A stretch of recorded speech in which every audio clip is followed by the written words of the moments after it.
Boa noite, queridos irmãos. Que alegria podermos estar juntos a partir de hoje, nesta série especial a respeito do livro de Daniel.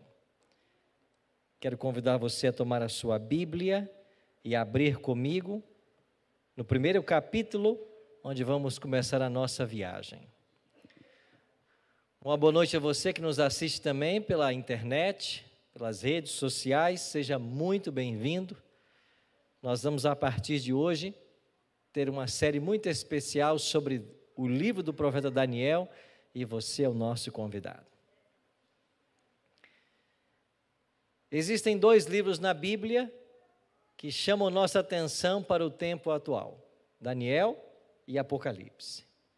E há para mim e para você uma promessa a respeito do estudo desse livro.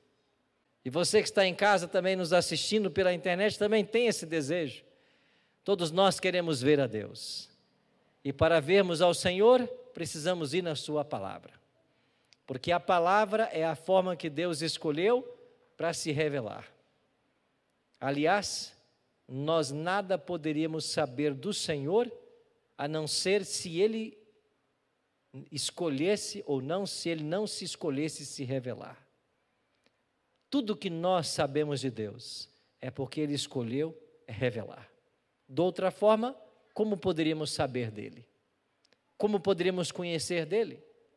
E ele se revela através da palavra escrita e da palavra falada. Por isso Cristo é o Verbo, é o Logos de Deus. Então na Bíblia e em Cristo, nós temos uma revelação do Pai. Ali-se a Bíblia e a Cristo, a natureza. E aí você tem as três formas que Deus usa para se revelar. Há uma outra ainda, as impressões do Espírito Santo em nossa mente. É assim que a gente conhece Deus. Daniel capítulo 1, é onde tudo começa. E a nossa viagem vai voltar 2.600 anos na história. Porque foi no 6º século antes de Cristo que tudo que nós temos nesse livro começou a acontecer. E a partir de agora, nós vamos então mergulhar nesse livro extraordinário. Mas por que é que nós devemos estudar o livro de Daniel? Eu queria dar para você alguns motivos. Primeiro deles, porque é inspirado por Deus. 1 Pedro escreveu, né? Toda a escritura é inspirada por Deus. Então o livro de Daniel foi inspirado por Deus, para que nós conhecêssemos aquilo que Ele deseja nos revelar. Um segundo motivo é porque Ele proporciona esperança e otimismo. E estamos vivendo num tempo onde esperança e otimismo são ingredientes essenciais.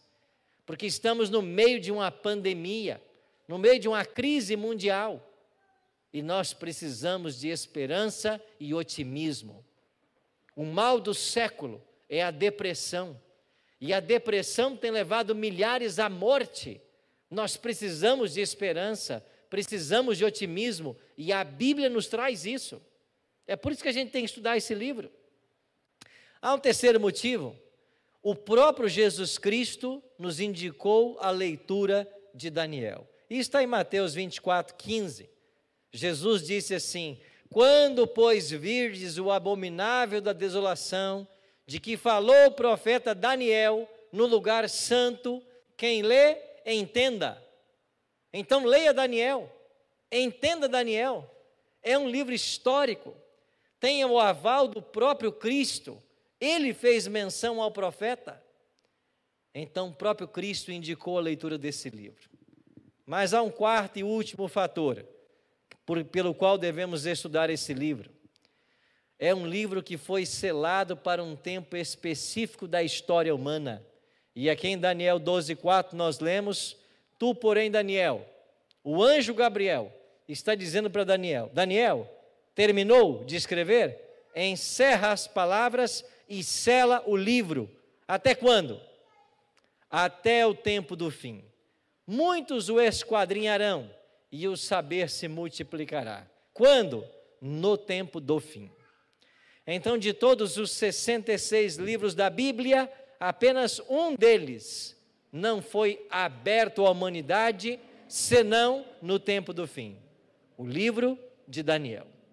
Agora vem uma pergunta lógica, mas quando é esse tempo do fim que o livro de Daniel seria compreendido? Então nós vamos para o 6º selo de Apocalipse, e lá em Apocalipse capítulo 6, a partir do versículo 12, fala da chegada do tempo do fim, fala da abertura do 6º e penúltimo selo, e lá nós temos 4 eventos mencionados. Lá fala de um grande terremoto, do sol escuro, da lua em sangue e da queda das estrelas. Interessante que os mesmos eventos do 6º selo foram mencionados por Jesus no seu discurso profético em Mateus 24. E este grande terremoto já está na história. Lisboa, 1755. O escurecimento do sol, maio de 1780. A lua, naquela mesma noite, apareceu no céu vermelha como sangue. E em 1833, as estrelas caíram dos céus como os frutos da figueira abalados por forte vento, para usar a palavra do próprio Cristo. O tempo do fim chegou. E aliados a todos esses eventos, nós temos a prisão da mais alta autoridade religiosa, o Papa, sendo preso em 1798. Então o mundo se perguntou: o que é que está acontecendo? Estrelas caem dos céus, a lua vermelha como sangue, eclipse às 10 da manhã, um terremoto de proporções jamais vistas, o Papa preso. O que está acontecendo? E houve então uma grande busca, um grande interesse pelas profecias. E eles foram para o livro de Daniel. Grandes vultos da história, como Isaac Newton, se debruçaram diante destas profecias para entender o que estava acontecendo. E sabe o que estava acontecendo? O tempo do fim havia chegado. E porque o tempo do fim chegou, as profecias agora poderiam ser compreendidas. E o livro de Daniel é, por excelência, um livro profético, mas ele também é um livro histórico. Você pode dividi-lo entre história e profecia. É uma mescla. Você tem na primeira parte dos capítulos 1 a 6, uma seção histórica. E do 7 a 12, uma seção profética. Então você tem uma mescla de história e profecia. É por isso que esse livro é tão apaixonante. E quando olhamos para as histórias do livro de Daniel, qual é o grande objetivo dessas histórias? Elas ensinam como podemos nos preparar para o fim dos tempos, porque elas falam de fé, coragem e esperança. E é disso que nós precisamos para os dias atuais. E quando você vai para a sessão profética, qual é o objetivo destas profecias? Elas tratam dos grandes eventos através da história e apontam para um período chamado tempo do fim, quando o livro seria aberto. E é também a propósito da profecia nos habilitar e nos preparar para o tempo vindouro, fazendo crescer a nossa fé na palavra de Deus. Então seja bem-vindo ao estudo de um dos livros mais extraordinários da Bíblia, o livro do profeta Daniel. Daniel teve um assistente em todo o tempo que ele esteve em Babilônia, um anjo. O nome dele, Gabriel. Quem é esse anjo? O anjo mais poderoso do céu. Esse anjo só vem à terra em momentos específicos, em momentos cruciais, em datas chaves do plano da salvação. Você está lembrado do anjo que veio trazer a notícia para Maria, de que ela daria a luz? Gabriel. Você está lembrado do anjo que veio trazer a João as revelações do Apocalipse? Deus enviou para Jesus e Jesus para o anjo. Que anjo? Gabriel. E o anjo deu para João. Você está lembrado daquele anjo que se posicionou à porta da sepultura de Jesus e disse: filho, teu pai te chama? Gabriel. E é esse anjo, não menos que o mais poderoso do céu, foi lá para a Babilônia para estar ao lado do humilde Daniel e fazê-lo entender tudo o que se passaria num período de ministério extraordinário e que traria para a humanidade uma bênção sem medida.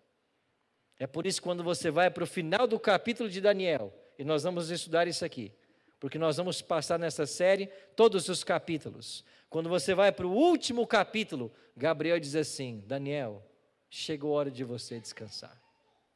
Sela o livro, porque você vai descansar, você vai morrer, mas não se preocupe, porque ao findar dos dias, você vai se levantar para receber a tua herança. E qual é a herança de Daniel? Nós podemos dividir em duas partes. A primeira herança de Daniel é a salvação, é a que nos está prometida a todos nós. E qual é a outra parte da herança de Daniel? É ver no céu todas as pessoas que foram salvas, graças à mensagem do seu livro. Essa é a herança de Daniel. Ele um dia vai conhecer milhares de pessoas que, através do seu livro, se entregaram a Cristo, porque entenderam o grande conflito e se posicionaram ao lado de Miguel. Esse é o desafio para mim e para você. E nós vamos começar o primeiro capítulo, e eu vou destacar em cada um deles um número. Em cada um dos capítulos de Daniel, eu quero destacar um número. E o número de hoje é o número 70. Por que 70? Porque 70 foi o período, ou 70 anos, foi o tempo de cativeiro de Daniel e do seu povo, lá em Babilônia. Então vamos juntos para essa grande viagem. Daniel, capítulo 1, 70 anos de cativeiro. Capítulo 1, verso 1. No ano terceiro do reinado do rei Jeoaquim, rei de Judá, veio Nabucodonosor, rei da Babilônia, a Jerusalém e a sitiou. O livro começa dando um panorama histórico. E o que informa nesse primeiro verso? Dois poderes em conflito. De um lado, Jeoaquim. Do outro lado, Nabucodonosor. E esses dois poderes, eles em forma de miniatura, eles representam um grande conflito entre o bem e o mal no livro de Daniel. Jeoaquim, rei do povo de Deus. Nabucodonosor, rei dos pagãos, dos opressores, dos inimigos do povo de Deus. O povo de Judá seguia Elohim. Os babilônicos, Marduk. É a história de dois reis, de dois reinos e de dois deuses. Elohim e Marduk, o principal deus dos babilônicos. Esse versículo também introduz duas cidades, Jerusalém e Babilônia. E estas duas cidades, elas simbolizam o povo de Deus e os inimigos do povo de Deus. Elas estão presentes do Gênesis ao Apocalipse. Do Gênesis, sim. Aonde você tem Jerusalém no livro de Gênesis? É quando Abraão devolve o seu dízimo para o sumo sacerdote Melquisedeque, que era rei de Salém. E da palavra Salém veio Jerusalém. E aonde está Babilônia no Gênesis? A torre de Babel. E de Babel veio a palavra Babilônia. Aí estão as duas cidades em Gênesis. E quando você vai lá para Apocalipse, o último livro da Bíblia, lá está Jerusalém. João a viu descer do céu, a nova Jerusalém. Mas antes que venha a nova Jerusalém, o povo de Deus tem que sair da onde? De Babilônia. Lá estão as duas cidades. Então essas duas cidades representam o povo de Deus e os inimigos do povo de Deus. Verso 2. o Senhor lhe entregou nas mãos a Jeoaquim, rei de Judá, e alguns dos utensílios da casa de Deus. A estes levou-os para a terra de Sinar, para a casa do seu Deus, e os pôs na casa do tesouro do seu Deus. Você já leu esse verso várias vezes. E sabe qual é o curioso desse verso? A Bíblia está dizendo para mim e para você, de que foi Deus quem entregou o rei Jeoaquim e, por consequência, o povo de Israel, nas mãos de Nabucodonosor. É isso que o texto está dizendo. Foi Deus quem entregou. Não foi porque Babilônia era o maior império da época. Não foi porque eles possuíam uma força bélica extraordinária. Não. Deus entregou. E por que é que Deus a entregou? Porque Deus sabia que Babilônia seria usada por ele para disciplinar seu povo. Foi isso que Deus fez. Permitiu que Babilônia viesse, escravizasse o povo dele, para que através desse cativeiro eles passassem por uma purificação, se arrependessem de seus pecados e se voltassem para ele. Mas como Deus é um Deus de amor e não faz nada sem avisar, não é isso que nos prometeu o Senhor? Certamente o Senhor Deus não fará coisa alguma sem primeiro revelar os seus segredos aos seus servos, os profetas. Então, antes que Babilônia viesse, Deus disse assim por boca de Jeremias: toda esta terra virá a ser um deserto e um espanto, e estas nações servirão ao rei da Babilônia, quanto tempo? 70 anos. Então é daqui que nós tiramos o título para o nosso primeiro seminário. 70 anos de cativeiro. Deus foi quem disse: eu vou enviar vocês para a Babilônia, e lá vocês ficarão 70 anos. Agora, quando se passarem os 70 anos, eu vou tirar vocês de lá. Como eu farei isso? Aí ele vem agora por boca de Isaías e diz assim: assim diz o Senhor ao seu ungido, a Ciro, a quem tomo pela mão direita, para abater as nações ante a sua face, para descingir os lombos dos reis, e para abrir diante dele as portas que não se fecharão. Quando Isaías profetizou isto, o nascimento de Ciro estava 150 anos no futuro. Então, 150 anos antes de Ciro nascer, o profeta Isaías disse: eu vou levantar um homem, ele vai se chamar Ciro, e é ele quem vai tirar vocês da Babilônia. Você percebe qual é o nosso Deus, qual é o Deus que nós servimos?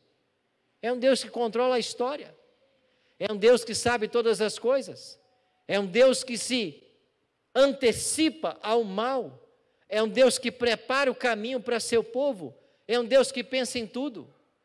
Vocês vão para o cativeiro, porque vai ser benéfico, vocês vão ficar 70 anos, mas eu trarei vocês de volta, porque eu vou levantar um homem, ele será o meu ungido, ele vai se chamar Ciro, e ele vai libertar vocês. E não se esqueçam, eu irei adiante dele, eu abrirei as portas que não se fecharão. Guarda essa informação, porque quando chegarmos lá em Daniel capítulo 5, ela nos será muito necessária.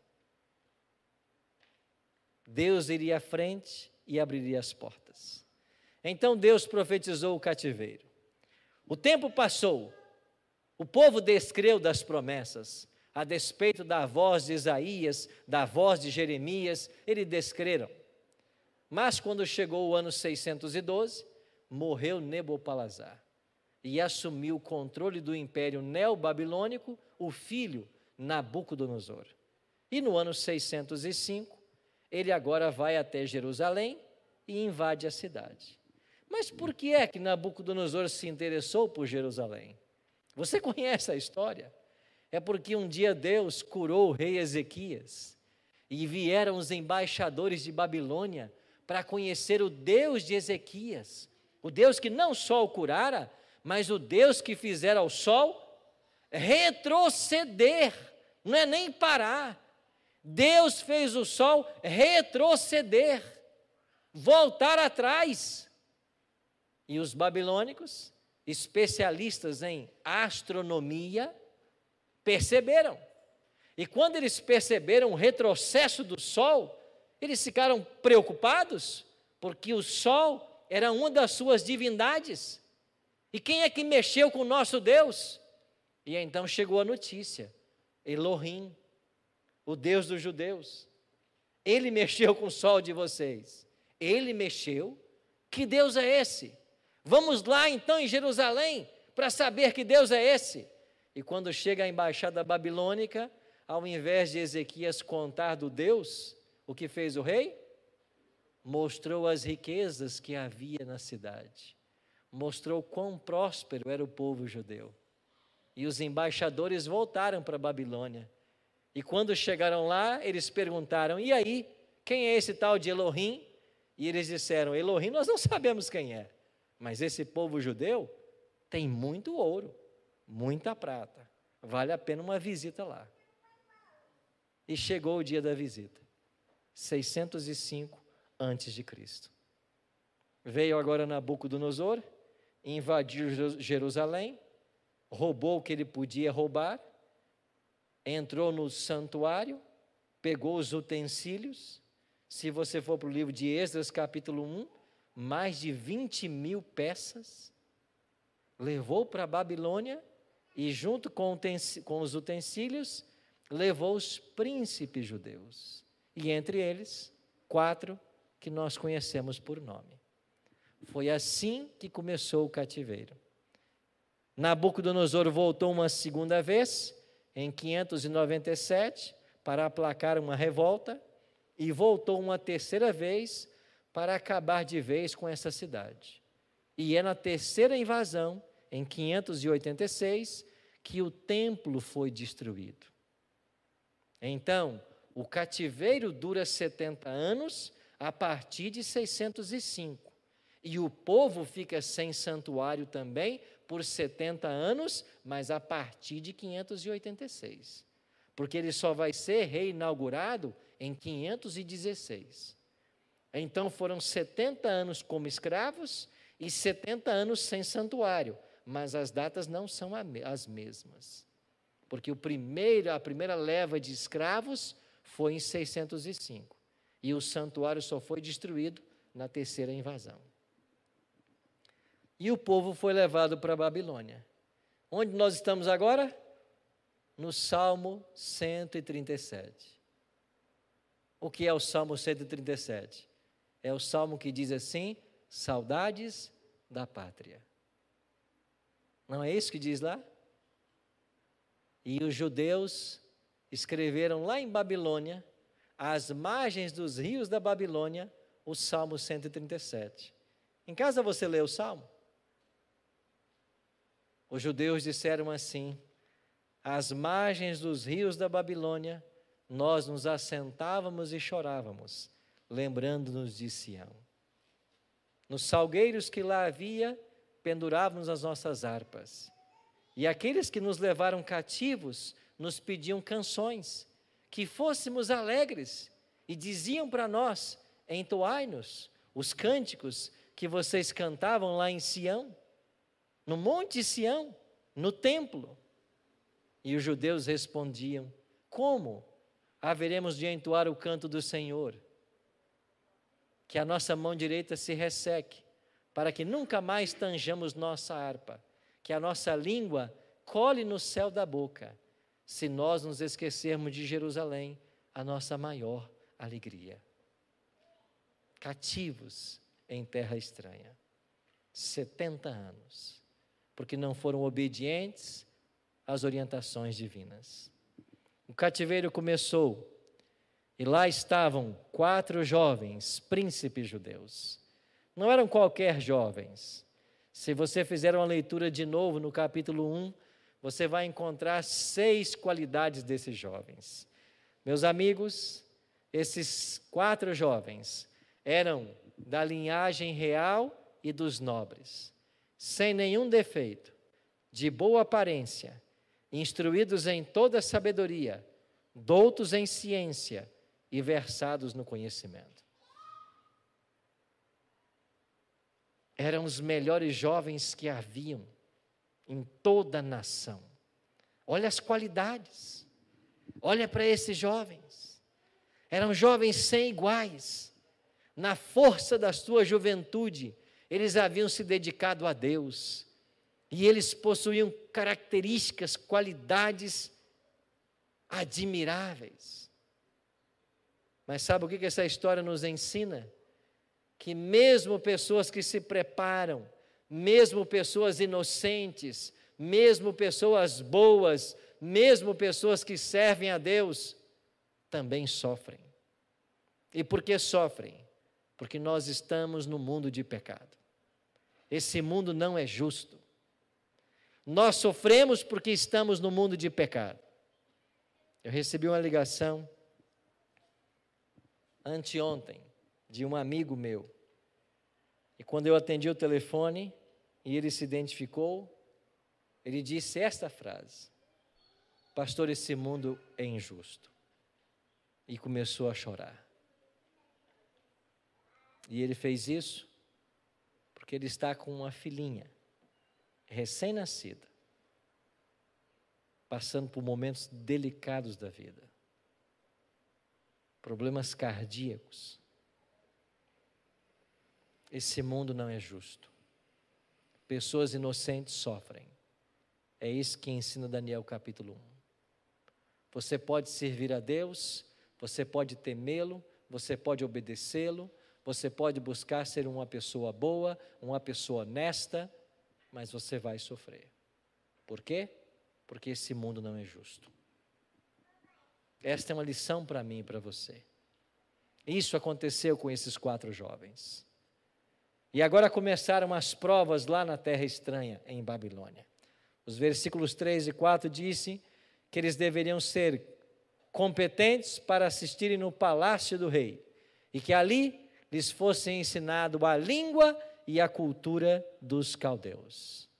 Esse foi o primeiro desafio que os jovens enfrentaram lá em Babilônia. O diabo queria atingir a mente desses jovens. E por que o diabo queria atingir a mente deles? Porque eles deveriam aprender a cultura babilônica. Agora, a cultura babilônica era uma cultura promíscua, era uma cultura politeísta, era uma cultura totalmente inversa aos valores da palavra que eles haviam aprendido nos lares hebreus. Esse foi um desafio tremendo. Babilônia esperava que esses jovens absorvessem a cultura, para que eles fossem como os babilônicos, como os caldeus, mas eles permaneceram firmes diante das tentações culturais. E quando você estuda um pouquinho da história e descobre quem era Babilônia, que cidade era Babilônia, você descobre que a cidade era uma cidade onde todo mundo gostaria de morar. Babilônia era a glória das nações. Lá, o rei Nabucodonosor construiu os jardins suspensos da Babilônia, uma das 7 maravilhas do mundo antigo.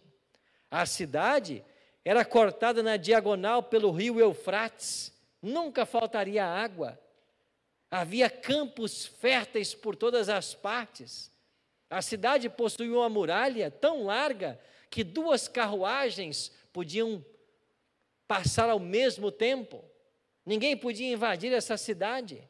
A cidade possuía 753 templos. Você sabe o que é isso? 753 templos. E em cada um desses templos haviam prostitutas culticas, onde qualquer jovem podia entrar a qualquer hora do dia e escolher a prostituta que quisesse para ter relação sexual em homenagem aos deuses da Babilônia. Havia 53 santuários nessa cidade. Era um povo inteligente, um povo rico, um povo próspero. Os babilônicos foram os primeiros a trabalhar ladrilhos esmaltados. Os babilônicos inventaram o sistema sexagesimal. É por isso que a gente fala hoje em meia dúzia, uma dúzia. Isso vem lá de Babilônia. Os babilônicos foram os primeiros a fundar casas de comércio, os precursores dos bancos modernos. Especialistas em matemática, astronomia, também astrologia. A cultura babilônica embebedava qualquer pessoa. Era você ter a chance de ir, passar 3 anos em Nova York, na cidade maior, mais cosmopolita do mundo, e absorver a cultura de todos os povos. Quem não queria ir para a Babilônia? Todos queriam. Mas os jovens foram forçados a ir. Mas lá em Babilônia, os caldeus esperavam que esses jovens absorvessem essa cultura pagã, promíscua, mas não. Eles não cederam à pressão cultural. E eu pergunto, hoje é diferente para nós? Não. Hoje não é diferente. Os desafios que aqueles jovens enfrentaram no passado são os desafios jovens que você enfrenta hoje. Da mesma forma, aí está uma cultura promíscua como nós temos hoje, onde se prega a liberdade, o livre sexo, o livre amor, o uso de qualquer substância. Você é dono do seu nariz, você faz o que você quer com a sua vida, você então escolhe. São os desafios nossos. Mas se nós queremos ser leais ao Senhor, não se esqueça, nós temos que, como esses 4 jovens hebreus, pautarmos a nossa conduta pela palavra, pela Bíblia, e não ceder à pressão de Babilônia. Mas Babilônia foi mais além. Babilônia queria também influenciá-los na questão física. E olha qual foi o segundo desafio. Determinou-lhes o rei, que rei? Nabucodonosor, a ração diária das finas iguarias da mesa real e do vinho que ele bebia, e que assim fossem mantidos por 3 anos, ao cabo dos quais assistiriam diante do rei. Olha que tentação. Você poder comer da mesa do rei, beber do vinho do rei, 3 anos de faculdade, e depois você ia assistir no palácio do rei. Que tentação. Que fez Daniel? O versículo 8 vai dizer que Daniel resolveu firmemente em seu coração não contaminar-se. Essa foi a decisão de Daniel. Eu não vou me contaminar, nem com as finas iguarias do rei e nem com o vinho que ele bebe. E o que fez Daniel? Ele procurou um homem chamado Aspenaz. Quem era Aspenaz? Chefe dos eunucos. E ele pediu a Aspenaz que permitisse que ele não comesse daqueles alimentos imundos. Por que Daniel não queria comer daqueles alimentos? Por que ele estava evitando aquele alimento? Por 4 motivos. Primeiro, os babilônicos se alimentavam de carnes imundas. E de acordo com o livro de Levítico, capítulo 11, esses jovens não comiam carnes imundas. Os babilônicos sacrificavam os animais aos seus deuses e também os matavam, não seguindo o ritual levítico da morte de um animal. As carnes eram sacrificadas aos deuses pagãos. E, finalmente, o consumo de mantimentos e bebida alcoólica estava condenado no Antigo Testamento, nos livros que Daniel já tinha acesso, como Provérbios, por exemplo, que lá no capítulo 20, verso 1, diz que que o vinho é escarnecedor e a bebida forte alvoroçadora. Todo aquele que por ele é vencido não é sábio. Daniel conhecia esse texto. E Daniel não queria se contaminar. E ele procurou quem? A Aspenaz. E disse: Aspenaz, eu não como dessas coisas, eu não bebo disso, então me permita não comer nem beber. O que disse Aspenaz para ele? Não, senhor, é a minha cabeça que está em jogo. Você vai comer da comida que o rei come e vai beber do vinho que ele bebe, porque é a minha cabeça que está em jogo. O que Daniel poderia ter feito? Voltado para o seu quarto e dito assim: olha, Deus, eu fiz tudo o que eu podia, eu tentei, eu até falei com o chefe dos eunucos, mas ele não permitiu, então infelizmente eu vou ter que comer. Foi isso que Daniel fez? Não. Leia a sua Bíblia. O que fez Daniel?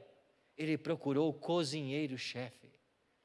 A Bíblia não dá o nome dele, mas ele foi para o homem que fazia comida e disse: olha, você é o cozinheiro-chefe. Eu não quero comer dessa comida, eu não quero beber desse vinho. Então faz um teste comigo, me dá 10 dias. E o cozinheiro-chefe concordou e fez um teste de 10 dias. E ao final dos 10 dias, tomando água e comendo legumes, a Bíblia diz de que Daniel e seus amigos eram muito mais robustos do que os outros jovens. Você acha que 10 dias são suficientes para uma mudança tão radical? Você acha que 10 dias são suficientes para mostrar a diferença de um jovem para outro? Não, não se engane. Não foram os 10 dias. Era um estilo de vida que eles já carregavam. Eles não mudaram o estilo de vida. Não foram os 10 dias que fizeram por eles o que eles não tinham. Não. A dieta estrita dos 10 dias era uma continuidade de um estilo de vida.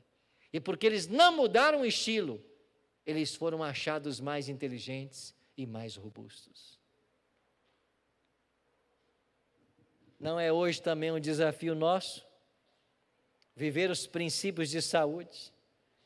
E nós, desde o ano 1885, temos, através de Ellen G. White, as orientações sobre esses 8 remédios naturais.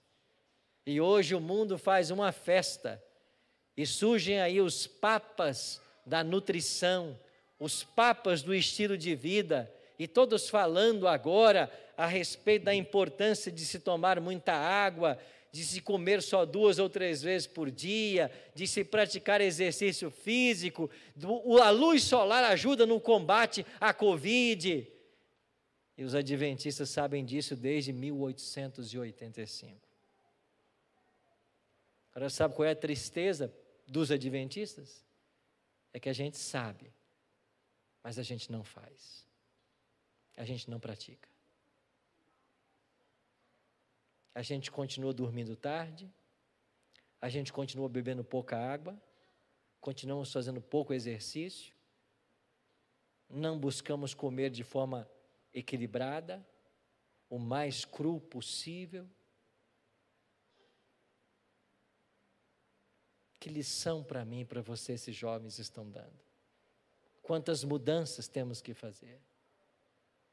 E se nós, como aqueles jovens, seguimos a palavra do Senhor, amigos, a doença não vai chegar na nossa casa. A doença não chega. Porque quando o vírus chega, ele vai encontrar ali uma pessoa sadia, uma pessoa saudável, de mente lúcida, uma pessoa que segue as leis de saúde, não está propensa à doença. Os jovens foram fiéis e Deus abençoou.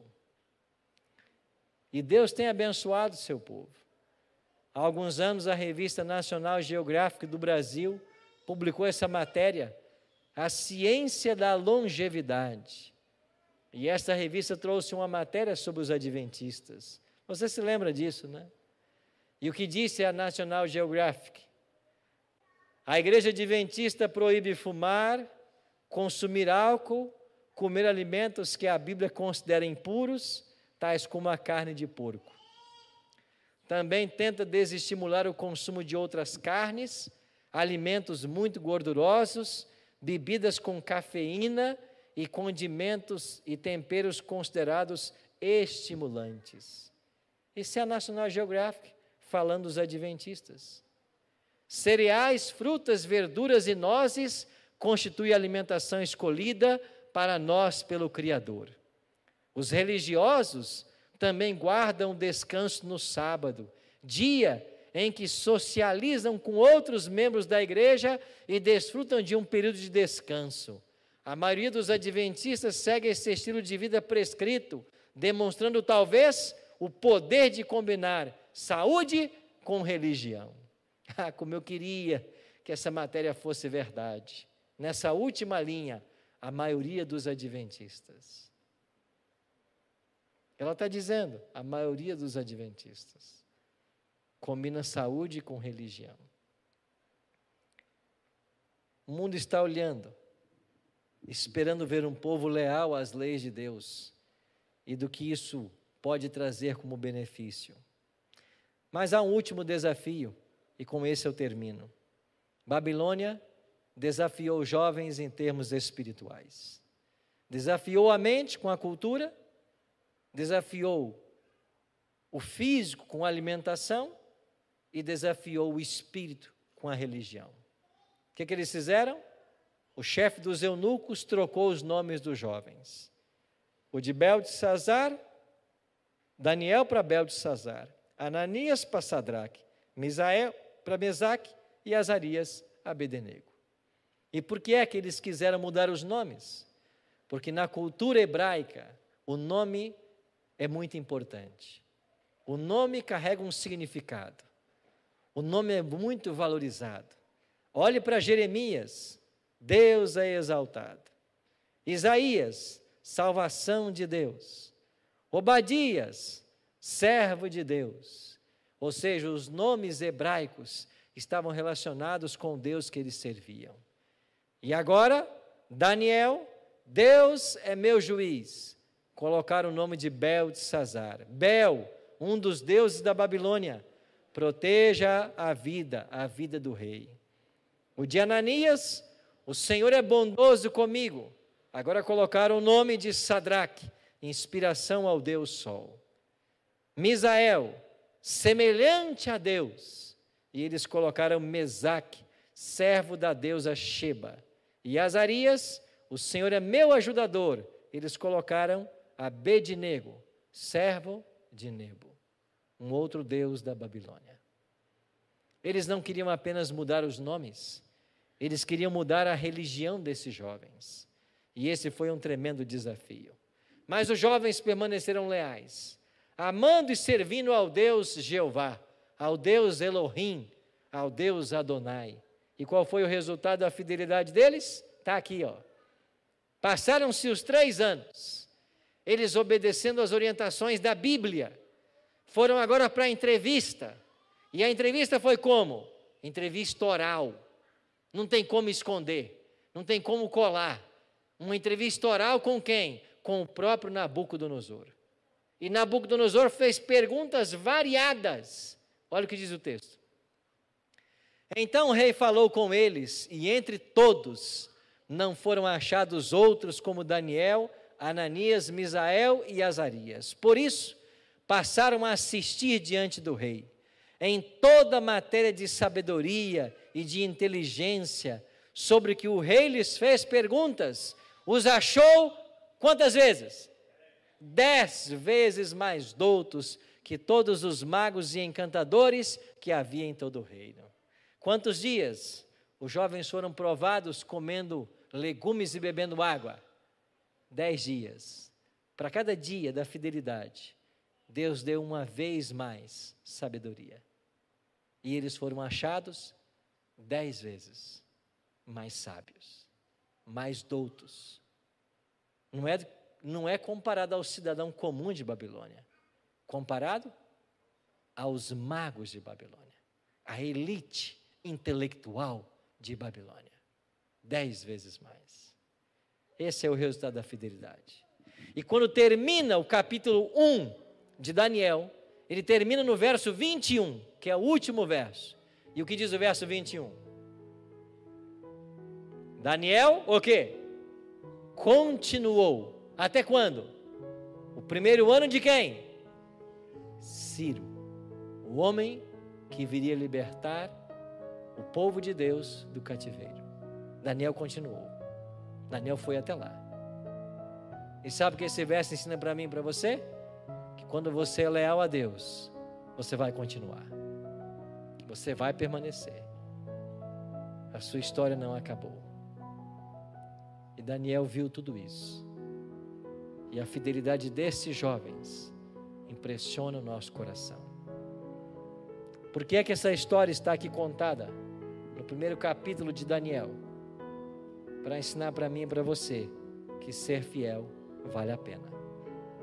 Porque aqueles que forem fiéis, para usar um texto do próprio Daniel, permanecerão como estrelas, sempre e eternamente. Por isso, seja fiel. Você passa por provas como esses jovens. Cada um de nós é tentado em áreas distintas, mas todos somos. Permaneça fiel, porque aqueles que ficarem fiéis, eles irão continuar. Esse continuar aqui significa a vida continua, porque a vida vai pós-terra, vai para a eternidade, vai para o céu.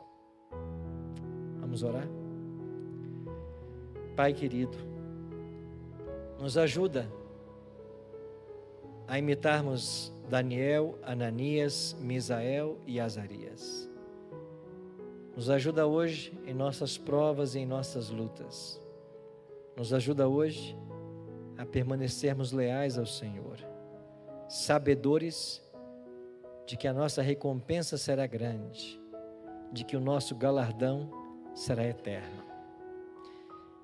Que nós possamos, como Daniel, resolver firmemente em nosso coração não nos contaminarmos. Por isso nos ajuda.